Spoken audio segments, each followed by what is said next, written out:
हरे कृष्ण. जय शिवराय मंडळी.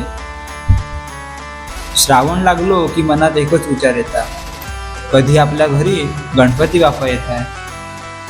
आपण गणपती बाप्पा घरी आणतो, पूजा करतो, काही दिवसांनी त्याचा विसर्जन पण करतो. पण त्या सुंदर बाप्पा मागे एका कलाकाराची किती मेहनत दडलेली असता, त्या आज मी तुम्हाला दाखवतोय. तो कसो रात्रंदिवस मेहनत करून मातीतनं देव निर्माण करता. तर सगळ्यात आधी शाडू माती चांगली भिजवून घ्यावी लागता. ही माती रात्रभर पाण्यात भिजवून ठेवली जाता. त्यानंतर सकाळी आपल्या हवी तशी माती बाहेर काढून त्यात सुकी माती मिसळली जाता. मग सुरू होता खरा मेहनतीचा काम. आपण जसा चपाती आणि भाकरीसाठी पीठ मळतो, तशा पद्धतीत ही माती घुसळून कडक केली जाता. सगळी माती एकजीव होऊन त्याचो चौकोनी गट्टो बनवला जाता. मग येता साच्याचा काम. साचा म्हणजे एक प्रेस असता. त्याच्यात आधीच गणपती कोरवलेलो असता. मळलेली माती घेऊन हळूहळू प्रेस करून त्या साच्यात व्यवस्थित चिकटोक लागता. माती खय पण कमी जास्त होता कामा नये, कारण माती जास्त झाली तर चित्र वजनी होणार आणि कमी झाली तर मध्येच तडू जायची भीती असता. त्यानंतर साच्याचे 4 भाग व्यवस्थित जोडले जातात.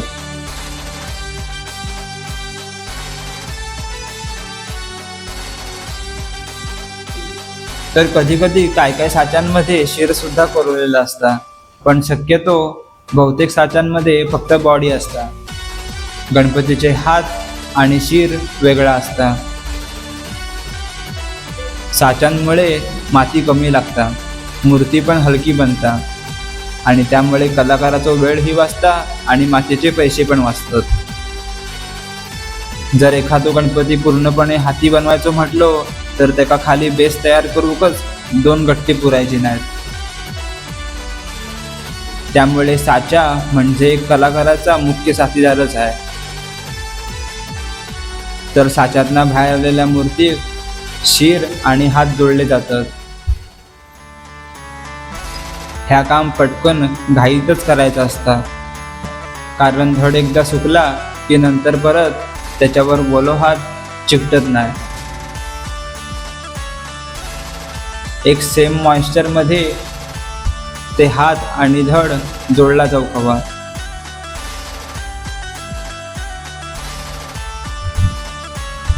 शिर आणि हात जोडताना त्यांची पोझिशन एकदम पारखून घेऊ लागतं. जर त्या मूर्तीची अलाइनमेंट चुकली असत तर गणपतीच्या मालकाक समोरनं बघितल्याबरोबर त्या लगेच लक्षात येतात. त्यामुळे हे सगळे छोटे गोष्टी कलाकाराक लक्षात ठेवू लागतात. त्यामुळे ह्या काम डोळ्यात तेल घालून करू लागतात. मग येता मूर्तीची सफाई करताना नाजूकपणे त्याच्यावर ब्रश फिरवून एक स्मूथ फिनिशिंग दिली जाता.